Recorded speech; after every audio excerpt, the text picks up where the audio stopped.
Bueno, pues yo creo que ya podemos comenzar. Pues para mí es un placer presentar al doctor Luis Fernández de Castro.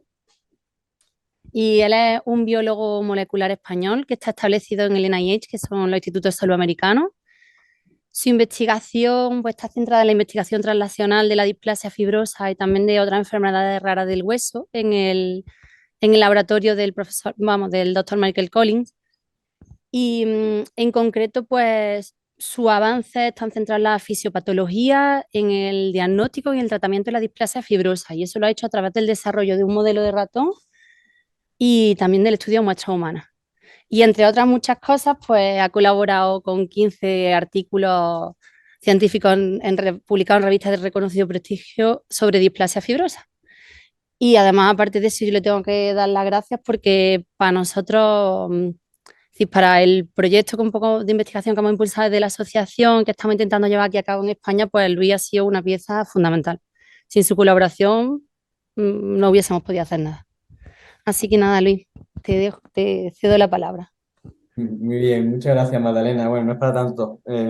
Y gracias a vosotros por invitarme a participar. La verdad es que estoy encantado y estoy muy contento de que haya una Asociación Española de Displasia Fibrosa fuerte. Y felicidades a todos por haberlo hecho posible, ¿no? Y bueno, yo en mi charla de hoy, a ver que se me funcionan las diapositivas, un momento. Ahí. Estos son los temas que voy a cubrir.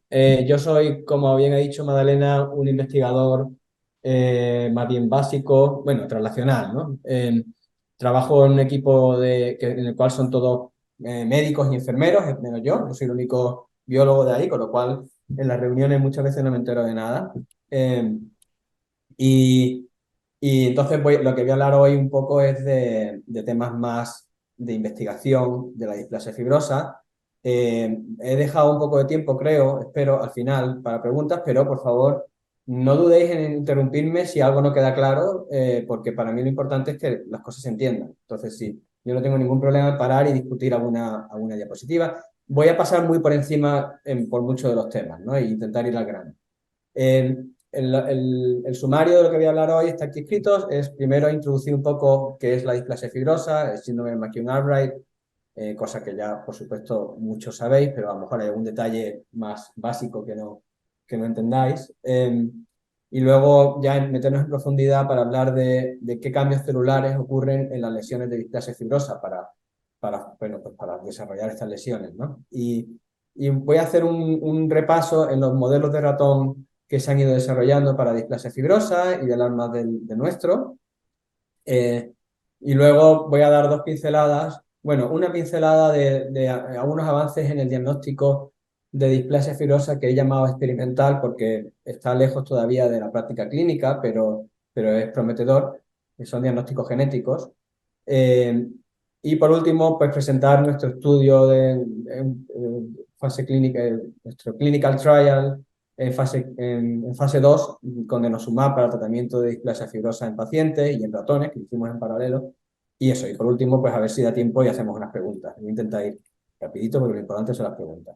Bueno, ¿qué es la displasia fibrosa? Pues estas fotos representan un poco lo que te puedes encontrar en un paciente de displasia fibrosa, McCune-Albright syndrome, que es una, como veis, una presentación muy variada, ¿no? Los dos pacientes del centro de la diapositiva parece mentira, pero tienen la misma enfermedad, ¿no? Bueno, pues lo que vemos en común en todos los pacientes. ¿Se ve mi ratón? Sí. Vale. Pues lo que la gran mayoría de los pacientes, o todos los pacientes tienen en común son las lesiones óseas, ¿no? Y las manchas de café con leche en la piel. Y luego, pues, si los pacientes tienen el síndrome de McCune-Albright, pues se ven endocrinopatías, ¿no? En la tiroides.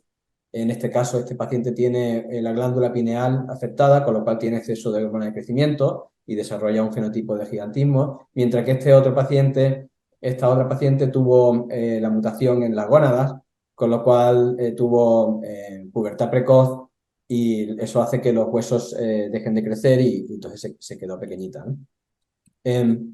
Y como sabéis, la displasia fibrosa, al ser una enfermedad mosaica, pues puede afectar desde una sola lesión, en este caso vemos una lesión en la cara, ¿no?, de un paciente, eh, hasta varias lesiones y por último, en casos muy raros, pues la mayoría del esqueleto está afectado.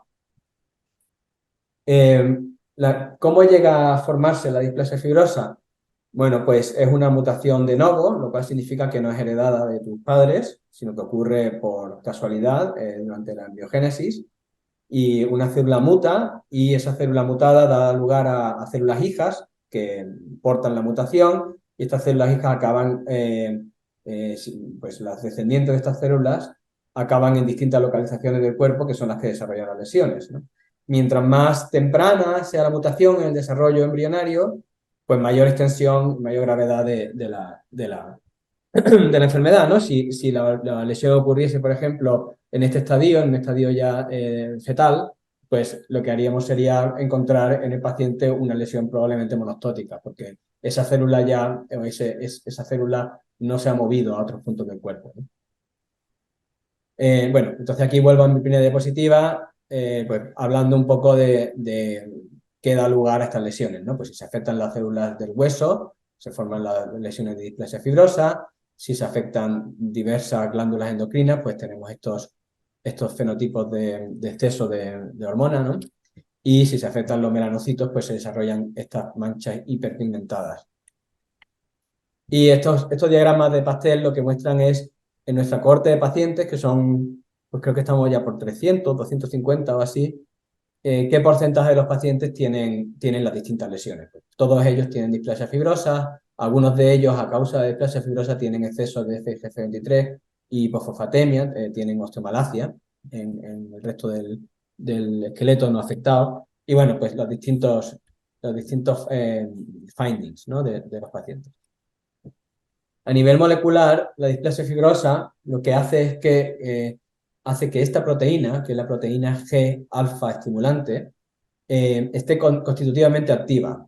Lo que hace es que afecta a un dominio de autorregulación, que se dice de la proteína, que en vez de activarse e inactivarse en los momentos adecuados, está continuamente activa.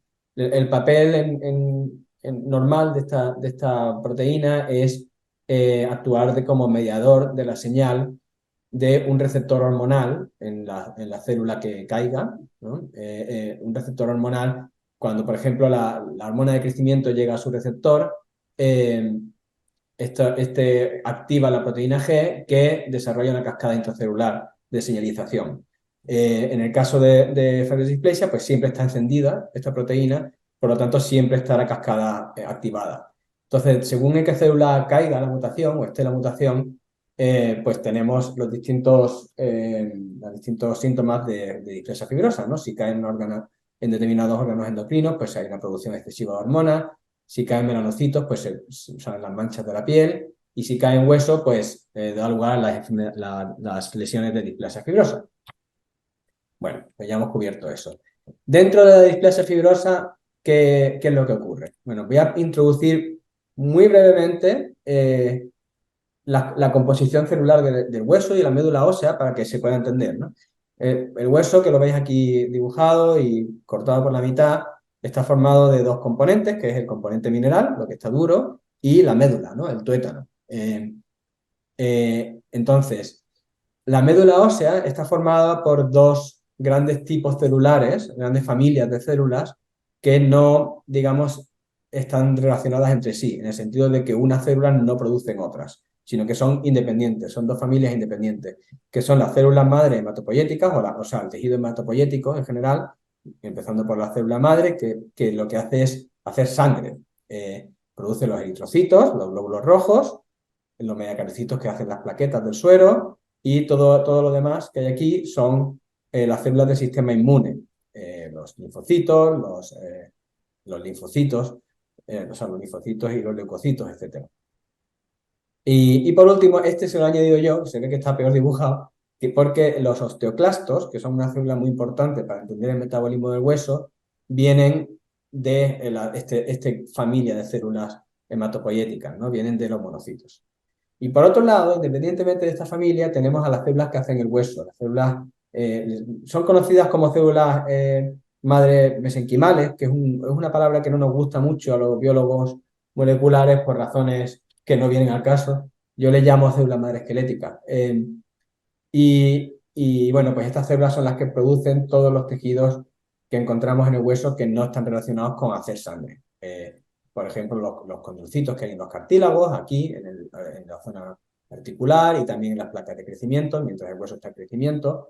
Hay otro tipo de célula que es el estroma de soporte hematopoyético, que son unas células que ayudan a las células de la sangre pues, a crecer y a nutrirse, ¿no? Y a formar sangre, son esenciales. Sin estas células no existe hematopoiesis en el suelo, en el hueso, en la médula ósea. Y luego también pueden formar adipocitos que dan lugar a la médula ósea amarilla, que es el tuétano, que es toda la parte pues, de médula ósea que no está haciendo sangre, se rellena de grasa. Por último, pues las importantes para nuestro tema, que son los osteoblastos y los osteocitos, los osteoblastos son las células que sintetizan hueso nuevo y los osteocitos son unas células que vienen de los osteoblastos que se quedan atrapadas en el hueso y tienen una función básicamente son mecanosensores, o sea, son células que están encargadas de entender cuando un hueso se ha roto o cuando un hueso tiene una microfractura y regular la remodelación del hueso, ¿no? La remodelación, que es un equilibrio que ocurre entre osteoclastos, que se comen el hueso, y osteoblastos, que forman hueso. Entonces, bueno, aquí destaco que a partir de ahora me voy a centrar en estos dos tipos celulares que hay dentro de los huesos. Vale, entonces, estos gráficos que son un poco complicados, en el fondo no lo son tanto. Esto lo que está describiendo es el mecanismo por el cual el hueso se remodela. O sea, nuestro hueso se intercambia de forma completa cada 7 años. Cada 7 años, ni un solo átomo de nuestro hueso, de nuestro esqueleto, es el mismo que había hace 7 años, ¿no? Entonces, para esto lo que hay es una coordinación muy fina entre dos tipos celulares que ya he introducido, los osteoclastos, que vienen de las células hematopoyéticas, y los osteoblastos, que vienen de las células madre esqueléticas.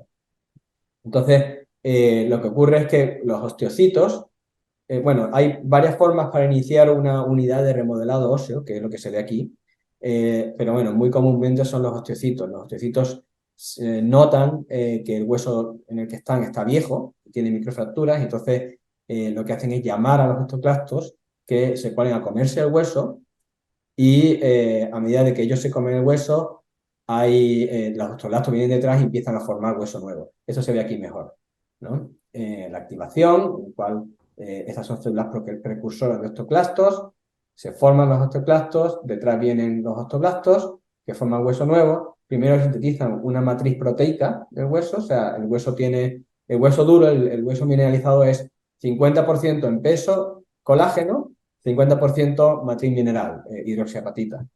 Entonces, la síntesis de colágeno se produce muy rápidamente, en unos 7 días más o menos, y esa matriz de colágeno se va mineralizando poco a poco a lo largo de un mes o 2 meses después. Bueno, entonces ahora que hemos entendido esto, espero, voy a hablar de lo que ocurre en la displasia fibrosa.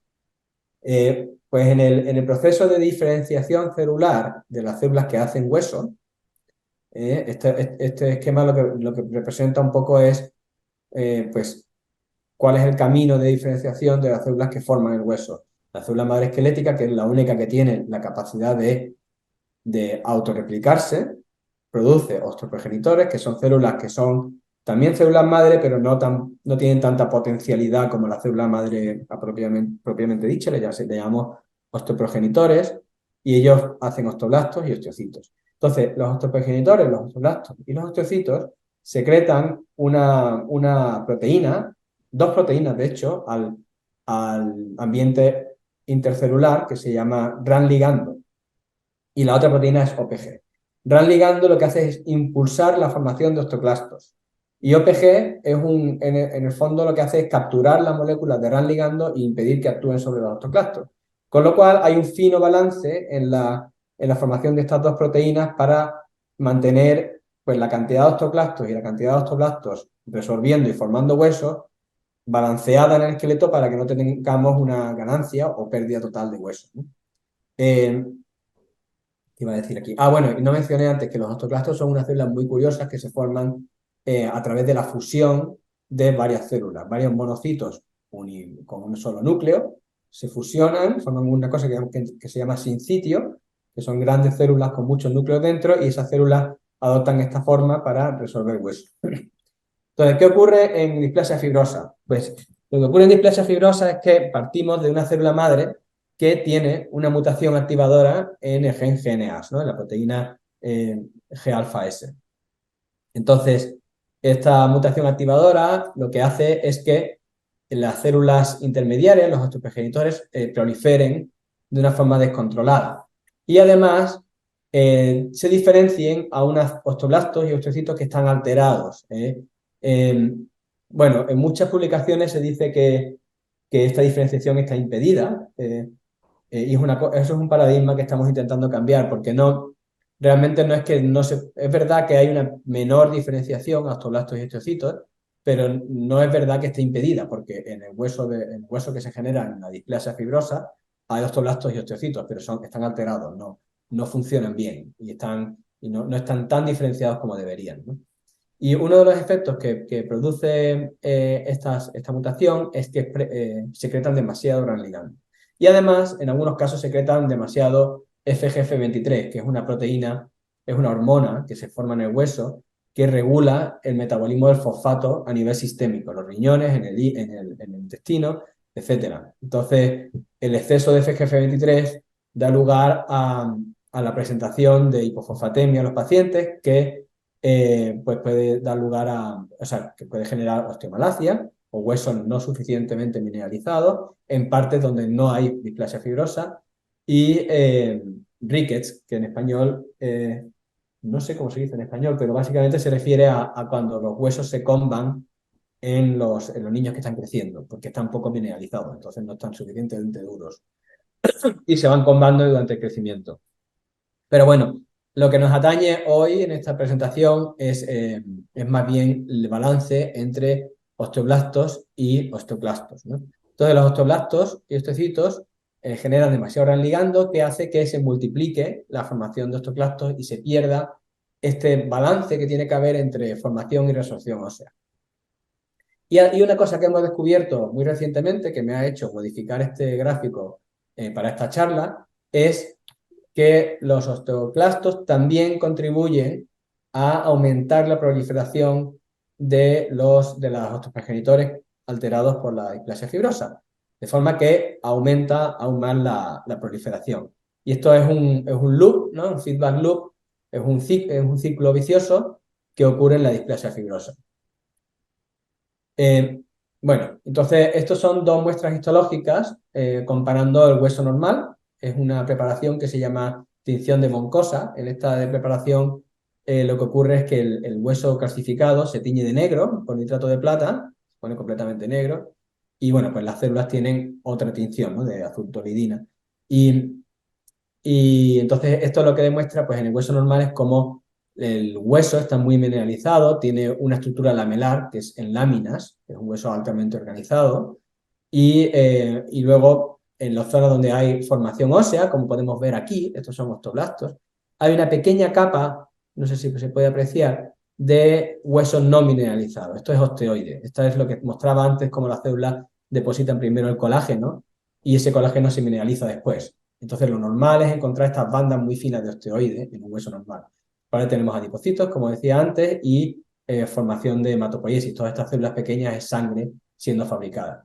En una lesión de displasia fibrosa, todo ese espacio que hay medular está reemplazado por este tejido fibrótico, que son osteoprogenitores multiplicándose, y el hueso que se forma es un hueso desorganizado, no tiene esa estructura en láminas, lamelar, sino que se llama woven bone, el hueso desorganizado, y además está hipomineralizado, como se puede ver aquí en estas bandas tan anchas de osteoides que no han depositado calcio.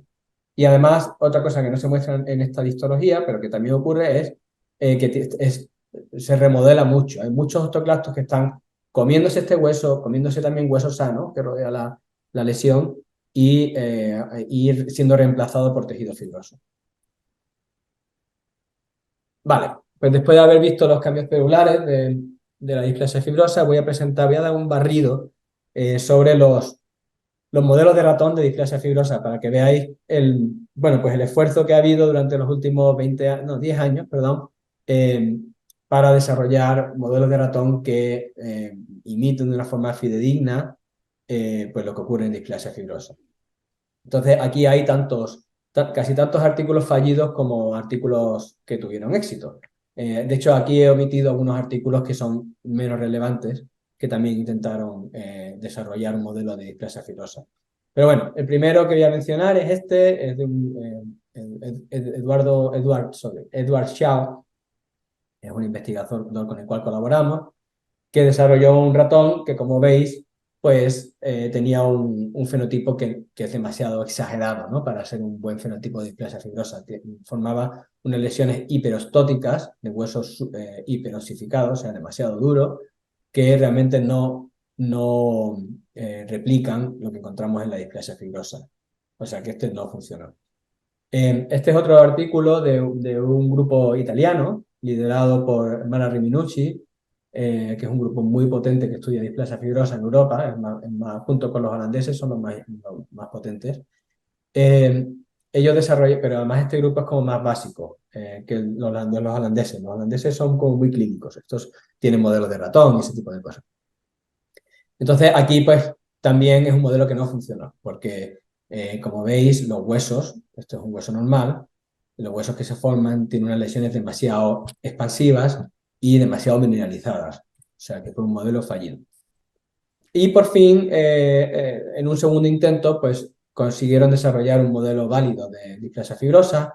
Estas radiografías muestran pues, un ratón normal a la derecha y a la izquierda el modelo, dos tipos, porque hicieron dos modelos en dos líneas de ratón diferentes y ambos muestran pues, las apariencias radiográficas que encontramos en los pacientes, ¿no? Que es estas lesiones que en inglés se dicen ground glass appearance, no sé cómo se traduce en español, pero cristales rotos, ¿no?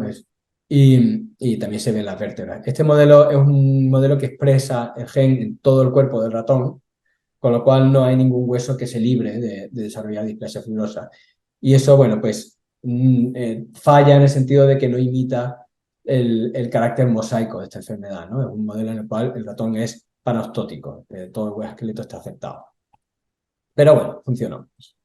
Este es el modelo que desarrollamos nosotros. Este modelo también funcionó y tiene la ventaja, bueno, tiene algunas ventajas, yo obviamente voy a defender mi modelo, aunque los otros también tienen, o sea, cada modelo tiene una aplicación diferente y nuestro modelo está limitado en algunas cosas y tiene otras ventajas, o sea, que digamos que el hecho de que haya varios modelos de ratón es algo bueno para la investigación, porque cada uno se puede usar para cosas ligeramente diferentes y además los, los fenómenos y los tratamientos que funcionan en un modelo, pues es bueno que si también funcionan en los demás modelos, ¿no? Es como chequear varias veces que algo está funcionando o que un descubrimiento es válido.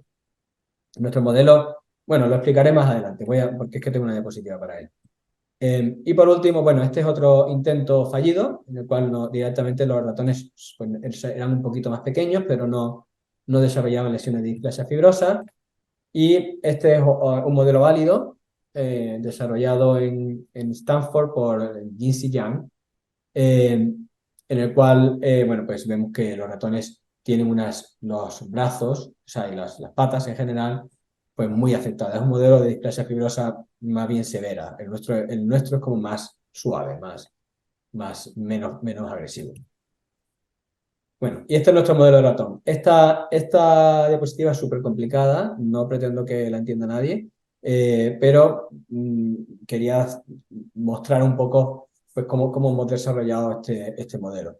Lo primero que hemos hecho es hacer un modelo en el cual el gen no se expresa en todo el cuerpo, sino solamente en algunas regiones del cuerpo, que se ven pues, aquí dibujadas en rojo en este ratón, en las patas y algunas zonas puntuadas en el cráneo. O sea, estas zonas del cráneo, no todas las células del cráneo van a expresar la mutación, sino solamente algunas. Esto se ve en este embrión. Las zonas teñidas de negro aquí son las zonas que van a acabar cuando el animal ha nacido expresando la mutación. Y como veis, pues la zona del craneal es como gris, no es completamente negra porque hay células, digamos, buenas y malas mezcladas. Y eso es importante para estudiar el mosaicismo de la displasia fibrosa a nivel tejido, ¿no? Dentro de las lesiones de displasia fibrosa hay células normales y células mutadas mezcladas. Y bueno, aquí sencillamente lo que hago es comparar pues la histología del ratón y la histología humana, y vemos que coincide, ¿no? Que desarrolla una histología similar. Y la ventaja importante que tiene nuestro modelo es que es un modelo inducible. ¿Eso qué significa? Pues los ratones nacen de forma normal, son ratones perfectamente normales, y nosotros inducimos la expresión del gen en estas regiones del cuerpo dándole doxiciclina. Doxiciclina es una droga muy común, es un antibiótico antimicótico muy común, pero que por ingeniería genética usamos una proteína especial, que es un factor de transcripción, que lo que hace es que cuando hay doxiciclina en la célula, inicia la expresión del gen, ¿no? Del gen de la displasia fibrosa. Entonces lo que hacemos es que a estos ratones le damos comida que tiene doxiciclina, los ratones se la comen y empiezan a ponerse malitos y a desarrollar las lesiones. Entonces, bueno, esto me expresa también este Mickey Mouse así de miedo, muestra pues cómo si el ratón no está tomando doxiciclina está bien, si el ratón toma doxiciclina empieza a degenerar las lesiones de displasia en los brazos y piernas y en patas, ¿no? Y en algunas zonas del cráneo. Y además, como ventaja añadida, si eliminamos la doxiciclina de la comida, el ratón se recupera, porque deja de expresar el gen, ¿no? Entonces, esta estrategia tiene una serie de ventajas como un modelo preclínico. ¿Por qué? Bueno, pues el hecho de que los ratones nazcan normales y podamos inducir la enfermedad nos permite ensayar tratamientos preventivos contra la displasia fibrosa. O sea, antes de que el ratón empiece a desarrollar la displasia fibrosa, nosotros ponemos en su sistema una droga que creemos que puede ayudar a prevenir la formación de displasia. Como sabéis, pues en esta enfermedad los niños nacen pues sin ninguna lesión y a lo largo de su infancia temprana es cuando desarrollan las lesiones de displasia fibrosa. Entonces hay una ventana ahí de oportunidad para hacer un tratamiento preventivo antes de que se desarrollen las lesiones. Entonces este ratón es un buen modelo para eso, porque nos permite primero tratar o poner la droga en el sistema y luego empezar a desarrollar las lesiones y ver si se previenen. Entonces esto es lo que viene en este panel. Y luego, por otro lado, para tratamiento normal, en el cual tienes un ratón que ha desarrollado, por cierto, esto es el tiempo, ¿no? El comienzo del estudio, terminación del estudio, ¿no? Esta flecha indica tiempo. Un ratón en el cual ya has desarrollado la displasia fibrosa, que le ha estado dando doxiciclina, como se ve aquí, ya con las lesiones formadas, pues se puede empezar a tratar, ¿no? Entonces sería una terapia, digamos, no preventiva, sino de tratamiento de una condición existente. Entonces, el hecho de que podamos dejar de expresar el gen es conveniente porque podemos tener un grupo de ratón en el cual hemos estado desarrollando las lesiones durante un tiempo y cuando en un segundo grupo de ratón empezamos a tratar, en otro grupo de ratones podemos dejar de darle la doxiciclina y entonces ellos solo se van a recuperar porque van a dejar de expresar el gen patogénico. Como veis aquí en estas tomografías, primero se desarrollan las lesiones y luego el hueso poco a poco vuelve a un estado que obviamente no es normal porque la deformidad ya existe, ¿no? Pero sí que a nivel de composición del tejido se recupera completamente. Entonces, en este punto, cuando sacrificamos a los ratones, este ratón, digamos, es el control positivo perfecto, es el ratón, una droga perfecta que eliminase completamente los efectos de la displasia fibrosa, pues sería indistinguible de este ratón en el cual ya no hay más expresión del gen. Entonces, esa es una ventaja importante también como modelo preclínico. Y bueno, esto es un poco un pequeño resumen de tratamientos que estamos ensayando en el ratón y tratamientos que queremos ensayar en el futuro en el ratón. Bueno, pues lo que hemos ensayado hasta ahora son terapias anti-RAN ligando, terapias como la de denosumab en humanos, perdón, en la cual inhibimos la acción de RAN ligando. Eso se puede hacer con un anticuerpo o utilizando la proteína natural que tenemos todos para inhibir la acción de RAN ligando, que se llama OPG, osteoprotegerina. Y luego tenemos otra serie de anticuerpos de todo tipo que estamos testeando, vamos, tampoco tantos, tenemos como 3, que son, aquí mezclamos, digamos, tratamientos que son trasladables a los enfermos de displasia fibrosa en el corto plazo, pero también tratamientos en el cual el modelo nuestro de displasia fibrosa es un buen modelo para estudiar efectos de proteínas que se descubren en el hueso que pueden ser interesantes y nuestro modelo de ratón ofrece una serie de ventajas para estudiarlas. Y que, bueno, pues, obviamente pueden acabar siendo una terapia para displasia fibrosa. Y luego, por último, pues en moléculas pequeñas anti-GSP. GSP es otro nombre para llamar a la proteína G mutada, ¿no? A la proteína que codifica GNAs mutada, le llaman GSP. Eh, entonces, pues hay una serie, tenemos un lado de investigación en el cual estamos intentando encontrar compuestos químicos, moléculas pequeñas, que sean capaces de inhibir la proteína G mutada, pero sin afectar la proteína normal, ¿no? La proteína no mutada, porque en esta enfermedad mosaica están presentes las dos. Y bueno, esto por último es terapia génica, ¿no? Que este proyecto ahora mismo está un poco aparcado, en el futuro pretendemos retomarlo, pero básicamente es eh, eh, ARN mensajero, o sea, son moléculas de ARN que inactivan el ARN mensajero que codifica la proteína mutada. Esa es la intención con este proyecto. Lo que pasa es que la complicación es hacerlo llegar a las células afectadas, etcétera. Perdón, me he cogido un vaso de agua y tengo la garganta un poco más.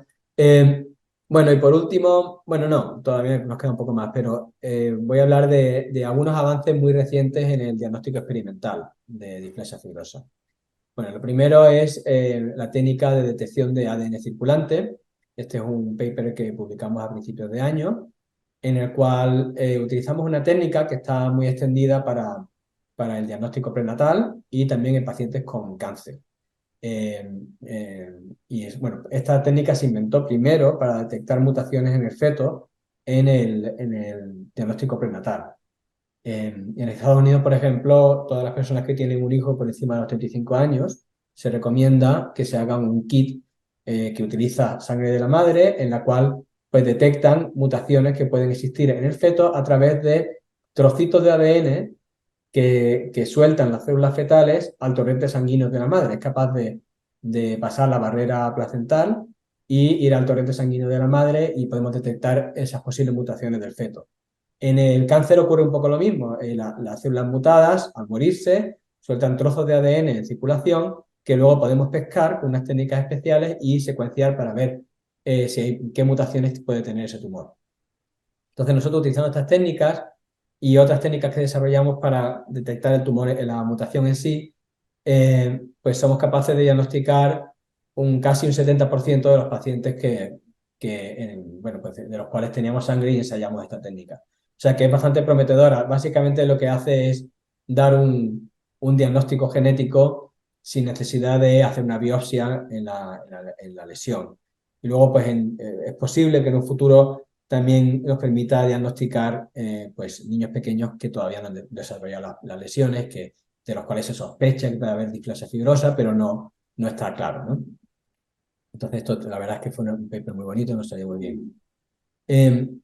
Y luego este es otro que la verdad es que para mí, cuando me hablaron de esta técnica por primera vez, me sonaba a ciencia ficción, porque básicamente es una técnica en la cual podemos literalmente teñir las moléculas de ARN mutado de GNAs en tejido, en una preparación histológica, a través de unas técnicas de, bueno, pues detección muy sensible del ARN mutado. Tener en cuenta que el ARN de la GNAs mutada solo difiere de la GNA normal en una base nucleotídica, o sea, es una diferencia minúscula, ¿no? Pero, sin embargo, pues en colaboración con esta marca, esta biotecnológica, se llama ACD, que es de Biotecne, que es un gran conglomerado biotecnológico, pues desarrollamos estas probes, estas moléculas que son capaces de detectar la mutación. Entonces, esto es tan reciente como que presentamos el póster hace 3 meses en la SBMR, la Asociación Americana de Hueso, en el cual mostramos los primeros resultados de esta técnica, ¿no? Entonces, básicamente aquí lo que hacemos es tomar muestras en parafina de pacientes con displasia fibrosa, pues le hacemos estas hibridaciones con estos ARN especiales de ACD y salen unos puntitos que se corresponden cada uno de ellos a una molécula singular de ARN de mutado o no mutado, ¿no? Si el puntito es rojo, como vemos aquí, es mutado; si el puntito es verde, es wild type, ¿no? Es la versión no mutada del gen. Entonces, esto es muy interesante a nivel de investigacional, es muy interesante porque nos permite ver dónde están las células mutadas en las lesiones. Hay una pregunta que lleva rondando mucho tiempo y es si los osteoclastos en sí pueden estar mutados en la displasia fibrosa. Nuestra opinión es que no, que son todos normales y su hiperactivación es consecuencia de las señales que emiten las células de displasia fibrosa sobre osteoclastos normales. Y bueno, pues esta técnica nos ha permitido confirmar a priori, vamos, que esto todavía se tiene que replicar muchas veces y en muchas muestras distintas, pero a priori creemos que los osteoclastos no tienen la mutación en displasia fibrosa. Sin embargo, por ejemplo, los italianos tienen otra serie de experimentos diferentes que parecen indicar lo contrario, con lo cual estamos ahí pues con distintas técnicas viendo a ver cuál es la realidad, ¿no? Pero bueno. Y luego, por otro lado, pues sí que pudimos ver cómo en los casos en los que la displasia fibrosa tiene islas de cartílago, que es relativamente común, pues ese cartílago sí porta la mutación, viene de las células mutadas también. Perdón. Y bueno, por último, voy a mostrar así un poco por encima los resultados de nuestro estudio clínico con denosumab. Es un estudio muy translacional porque lo que hicimos fue tener pacientes y ratones y en paralelo tratamos a los pacientes y a los ratones. Hicimos, digamos, las mismas técnicas de diagnóstico en los dos y técnicas moleculares para validar lo que veíamos en los pacientes, en los ratones y viceversa, ¿no? Y bueno, pues ¿cuál es el principio de acción de denosumab? Pues un anticuerpo que lo que hace es atrapar todas las moléculas de RAN ligando y con eso elimina completamente la formación de osteoclastos. Es una droga muy radical porque la consecuencia es la eliminación completa de los osteoclastos. Entonces, lo que hemos visto es que esto para en seco la proliferación celular en displasia fibrosa. Entonces, eso es bastante prometedor. Antes este principio de acción fue probado previamente por otros colaboradores, no por nosotros, en los modelos de ratón. Nosotros directamente publicamos en paralelo, aunque son al final dos artículos distintos, pero lo hemos enviado a la vez, lo que hace el denosumab en ratones y en humanos.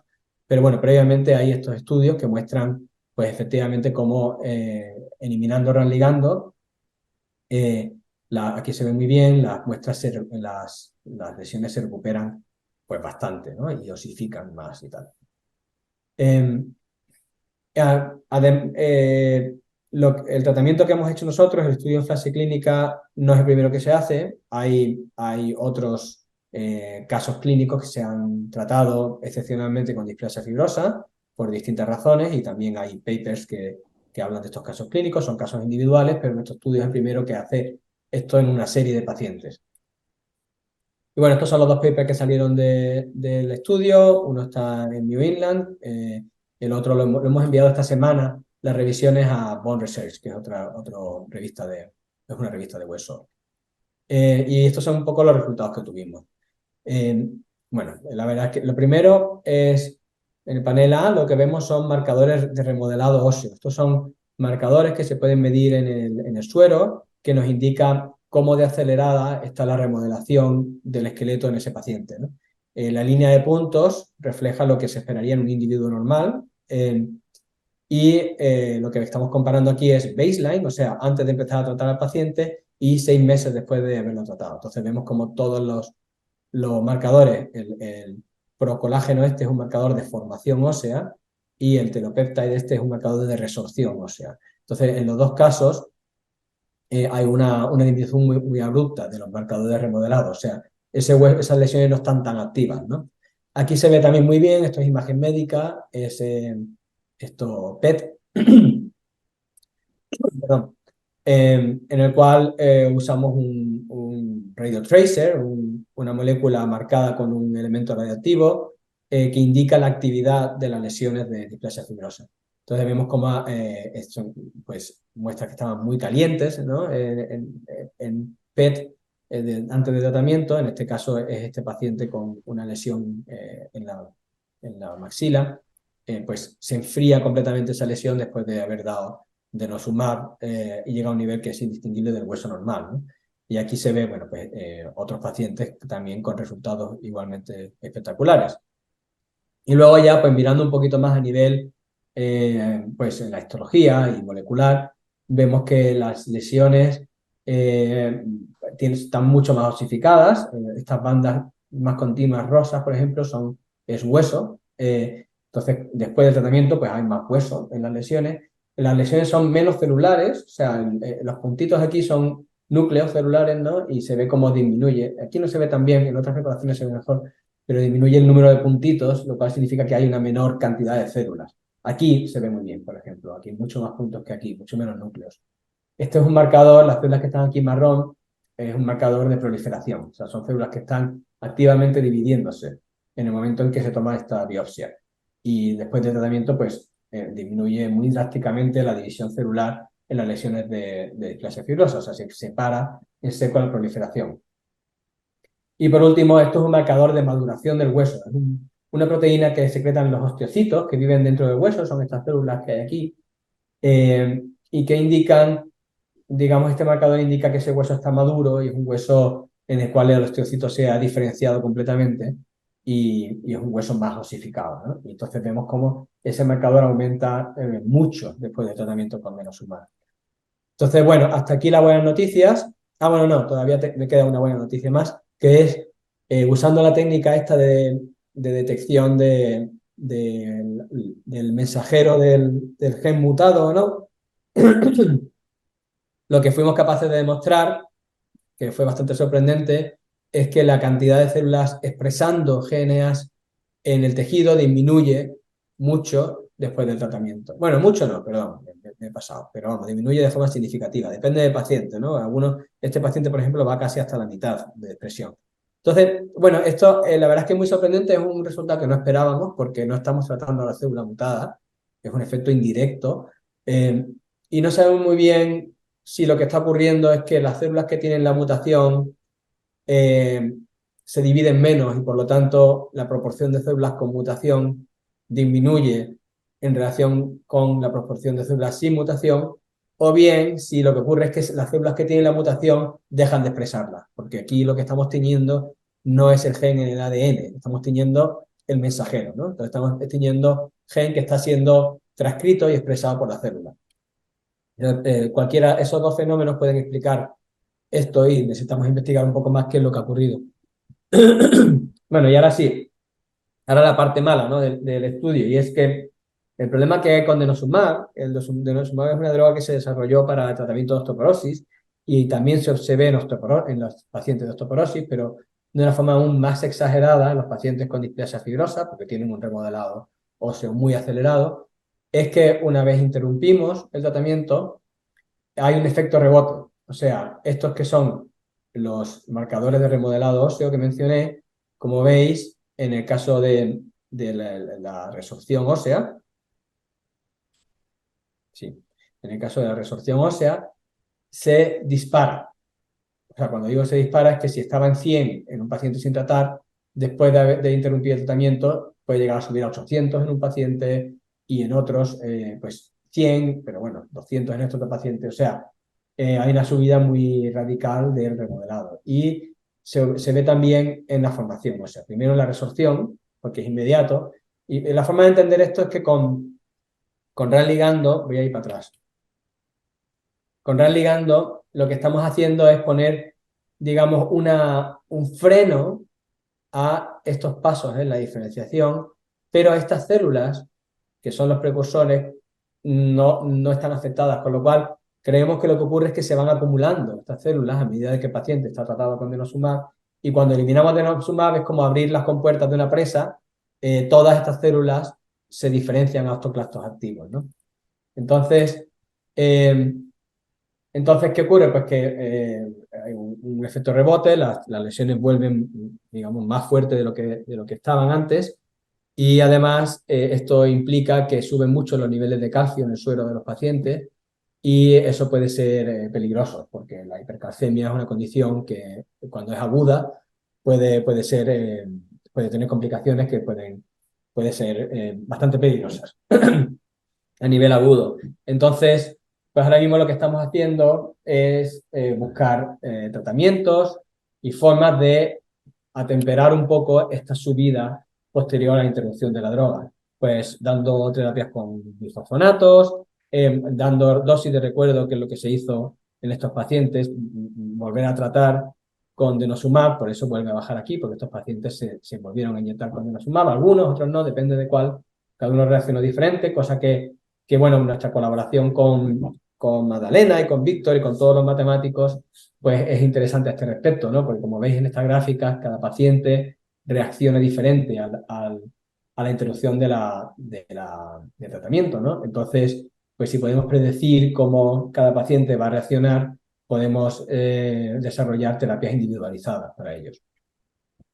Pero bueno, como conclusión de nuestro estudio, pues nada, hemos visto cómo el tratamiento con denosumab pues eliminó completamente los osteoclastos de las lesiones y esto de forma sorprendente para nosotros también y nos llevó a una serie pues, de descubrimientos de la fisiopatología de la displasia fibrosa, porque de forma indirecta estamos parando en seco la proliferación de las células de displasia fibrosa y esa parada en seco de proliferación creemos que también lo que hace es que de forma natural permite al hueso que se forma ser un hueso más maduro y más duro. O sea, creemos que en las lesiones de displasia fibrosa ese hueso digamos, está hipomineralizado y es un hueso blando, precisamente porque hay un remodelado tan grande que no llega a darse la oportunidad a esas células a formar un hueso maduro. Entonces, eso cuando la tratamos con denosumab ocurre. Pero sin embargo, hay una parte mala, ¿no? Que es que cuando paramos la droga, porque además es una droga que hay que parar en algún momento, porque inhibe completamente la formación, o sea, el remodelado óseo en los huesos sanos también, entonces no es una droga en la cual puedas estar permanentemente, pues hay un efecto rebote que puede llegar a ser severo, que es una condición grave, ¿no? La hipercalcemia. Y bueno, para acabar en una nota optimista, quería preparar esta gráfica en la cual lo que he hecho es meterme en Google Scholar y ponerme y buscar artículos de displasia fibrosa en periodos de 5 a 5 años y solamente para mostraros cómo la investigación en esta enfermedad está subiendo de forma exponencial desde los años 2000. Estos son artículos, estos no son artículos acumulados, estos son artículos que se publican cada año, ¿no? De forma que otra forma de ver esto es que en los últimos 10 años de investigación se han publicado más artículos que en todo el resto de la historia hasta hace 10 años, ¿no? Entonces eso es muy prometedor y bueno, es un fin optimista, ¿no? Y nada, estoy dispuesto a responder preguntas. Muchísimas gracias, Luis, por la charla. Y Nada. voy a inaugurar yo, que tengo un par de preguntas para ti que está aquí tomando nota. Mira, lo primero que te iba a preguntar es por la terapia génica esta de la que hablas, que no tenía ni idea. Y cuando he hablado, bueno, decías que es una cosa que es un proyecto que es de cara a futuro, ¿no? Porque decías que la idea era llevarla a las células, que solamente a las células afectadas, que supongo que ahí es donde está el problema, en llevarla a las células que están afectadas. Y mi pregunta es, ¿qué pasa si se lleva a todas las células? Es una buena pregunta, sí. Es una buena pregunta. Pues mira, vamos a ver, vamos por partes. Este proyecto es una cosa que iniciamos hace unos años, pero la compañía que desarrolla estos nucleótidos, sí, bueno, fragmentos de ARN, ¿no? Son una molécula muy rara, no son ni ARN, ni ADN, ni ADN, es una cosa inventada, ¿no? Pero que interactúa con el ARN.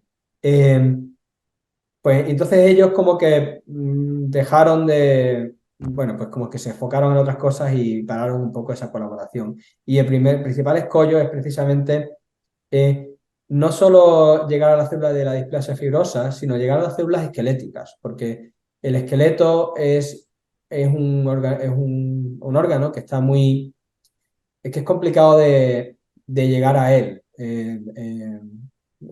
Y el problema que ocurre con la mayoría de estudios de terapia génica y de terapia celular también es que tanto las células como las bolitas, los liposomas que llevan los fragmentos de ADN, se quedan atrapados en el riñón perdón, en el riñón no, en el hígado y en los pulmones, porque la sangre se filtra ahí. Entonces, hay un problema ahí, digamos, mecánico o biomecánico, como quieras llamarlo, que no se sabe muy bien cómo resolver, porque, porque son terapias que funcionan muy bien en pulmón y en hígado, porque son partes del cuerpo que filtran la sangre y entonces, sea lo que sea que estás poniendo en la sangre, se queda atrapado ahí, ¿no?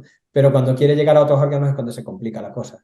Las terapias génicas están también funcionando bien, pues por ejemplo, para órganos que están muy accesibles, como por ejemplo el ojo, ¿no? Ahora mismo hay las primeras terapias génicas que están aprobadas, pues son para inyecciones locales en ojo, en gente con glaucoma y cosas así.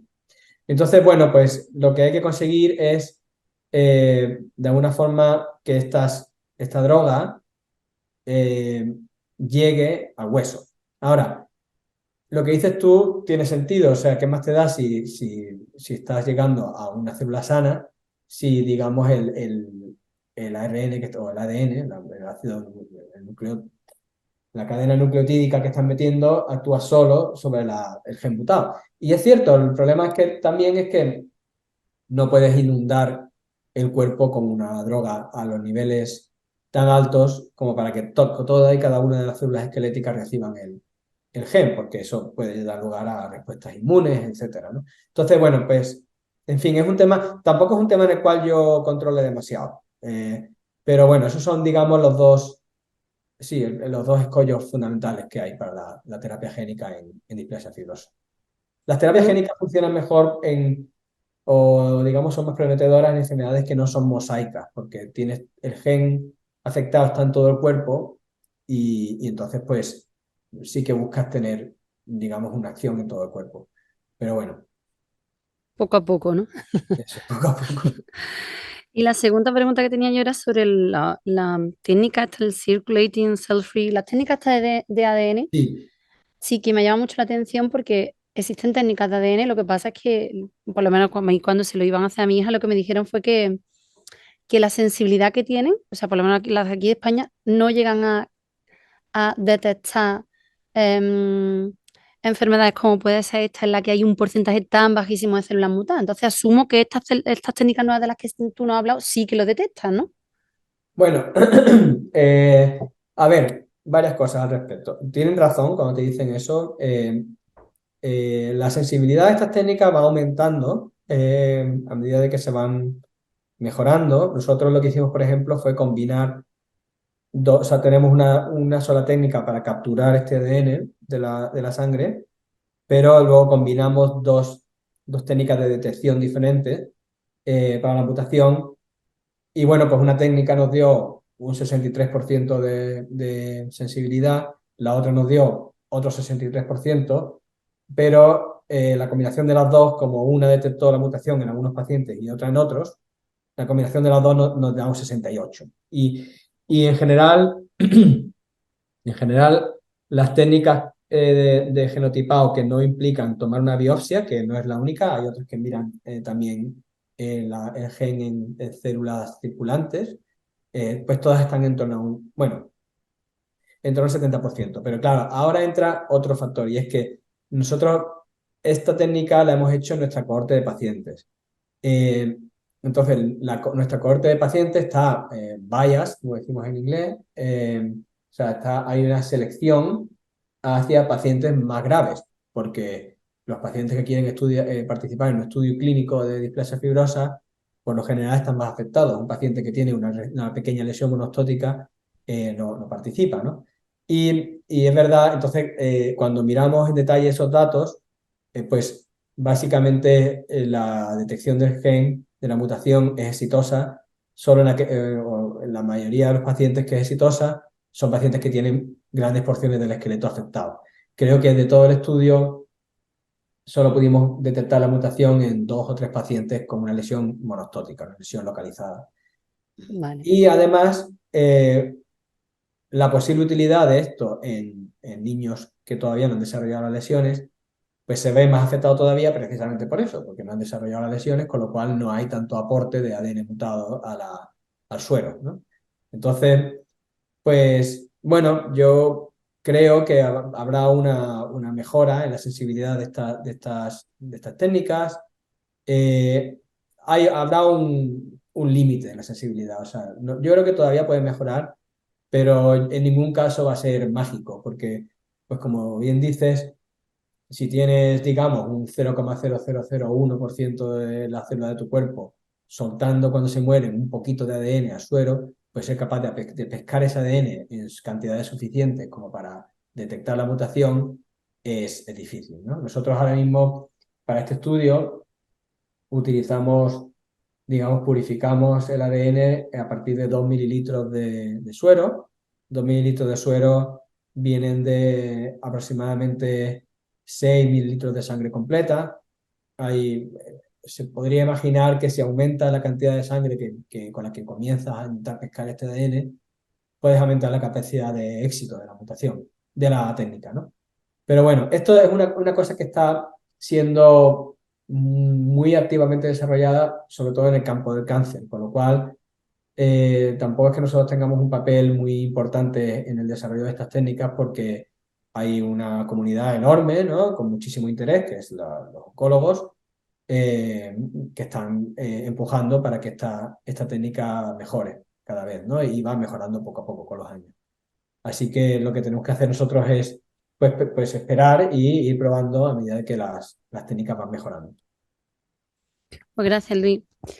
¿Alguna pregunta más? Me han pedido, sí, no, me han pedido que hagamos las preguntas aquí, porque como se está grabando la charla, si no, no se va a oír. Claro, muy bien, perfecto. Sí. Luis, ¿me oyes? Hola, sí, sí, te oigo. Soy Gaspar González, yo soy cirujano ortopédico del Hospital de la Paz. Encantado. Y hoy me ha parecido muy interesante el modelo de ratón que habéis hecho, así con afectación parcial, bastante parecido a los pacientes que solemos ver. Y me ha llamado mucho la atención el que una sustancia relativamente común como la doxiciclina, sea capaz de despertar el gen o sea capaz de despertar la patología, ¿no? Sí. Mi pregunta es doble. ¿Sabéis de más sustancias que hagan esto? Segunda pregunta. ¿Cabe la posibilidad de pensar que en los pacientes normales haya factores externos que sean capaces de despertar la activación de la displasia fibrosa como los ratones lo hace la doxiciclina? Bueno, Gracias. pues mira, la segunda pregunta es muy fácil porque pues, la respuesta es no. Esto es una técnica. Voy a enseñar si queréis la representación como hago.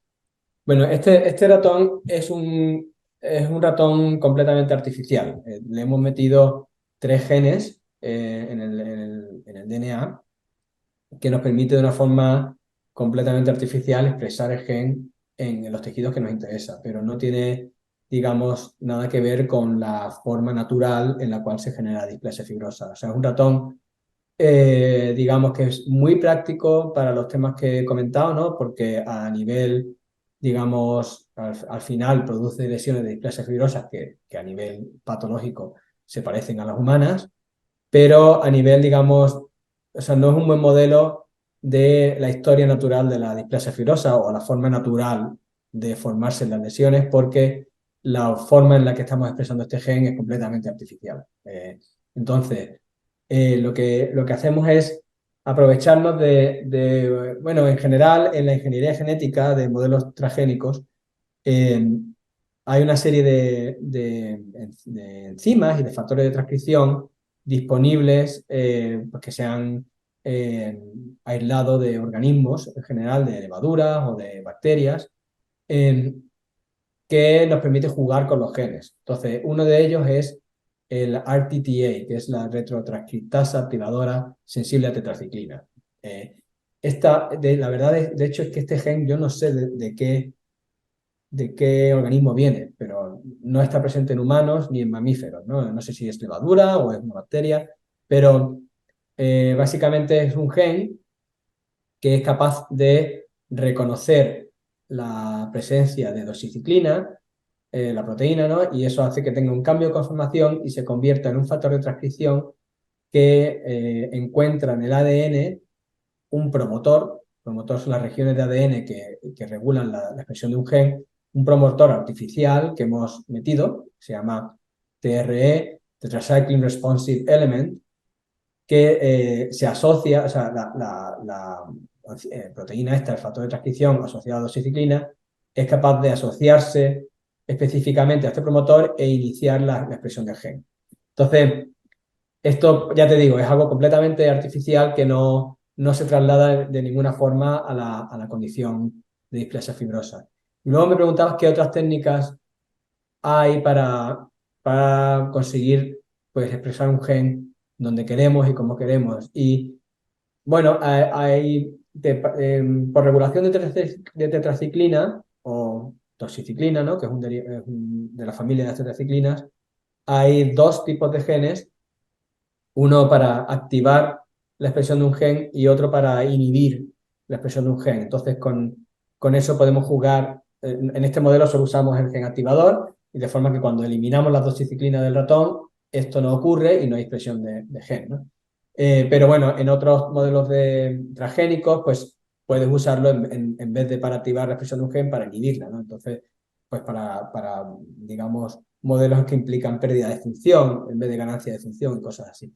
Y luego hay otra molécula que se usa mucho, que es el tamoxifeno, que bueno, es un SERM, ¿no? Es una molécula artificial que actúa sobre receptores esteroideos, es una droga, y hay una proteína similar que es sensible a tamoxifeno. Entonces tú puedes tratar a los ratones con tamoxifeno e iniciar la expresión del gen que te interese. Pero bueno, como digo, es una cosa absolutamente artificial que no, bueno, que no tiene nada que ver con lo que es la historia natural o la forma natural de hacer lesiones de displasia fibrosa. No sé si respondo con esto. Sí, ha sentido, ha dicho que sí. ¿Alguna pregunta más? Pues yo hay otra pregunta que no es una pregunta mía, pero que a mí me trasladan a veces y de la que yo no sé responder y no sé si tú sabrás responder porque esto es más sobre clínica, ¿no? Pero a veces me preguntan sobre los efectos del denosumab para tratar el dolor. Entonces no sé si tú sabes en el ensayo este clínico si les podrías contar algo sobre... Yo creo que como parte de nuestro resultado vimos un descenso del dolor, vamos.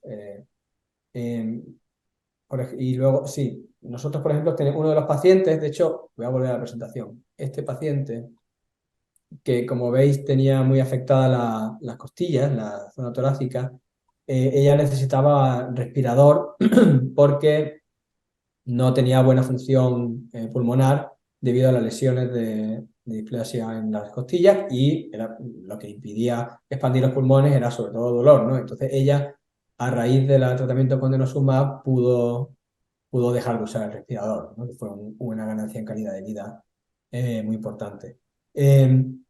Entonces yo creo que sí, que el denosumab, al inhibir la actividad de las lesiones, a priori se puede entender que disminuye el dolor. El problema de la investigación en dolor es que es una investigación complicada en general en cualquier materia, porque el medir el dolor es muy difícil. El dolor es algo subjetivo que expresa el paciente, pero se puede estar influido por emociones y por ese tipo de cosas que son difíciles de corregir. Por ejemplo, un paciente que está con dolor, si recibe un tratamiento y él sabe que no ha recibido placebo, como es el caso de este estudio, sino que ha recibido la droga, pues solamente la ilusión de estar siendo tratado puede hacer que disminuya su sensación de dolor. Entonces, por eso es una ciencia muy, muy difícil. Nosotros tenemos un grupo de colaboradores en Copenhague, en la Universidad de Copenhague, que está usando nuestro ratón para medir, para estudios de dolor, y ellos sí están viendo que el ratón mejora en la sensación de dolor con la terapia de denosumab para ratones, ¿no? El anticuerpo antirreligando. Así que sí, que a priori, pues el denosumab se puede decir que disminuye el dolor, pero tampoco lo podemos decir con muchísimo convencimiento porque no hay un estudio específico para mí en eso todavía y porque en general los estudios de dolor son complicados en humanos. Pues muchísimas gracias, Luis. Si no hay ninguna pregunta más, pues te agradecemos de nuevo porque hayamos podido contar contigo. Muchísimas gracias a todos. Ha sido un placer y nada, espero que el resto del congreso vaya estupendamente.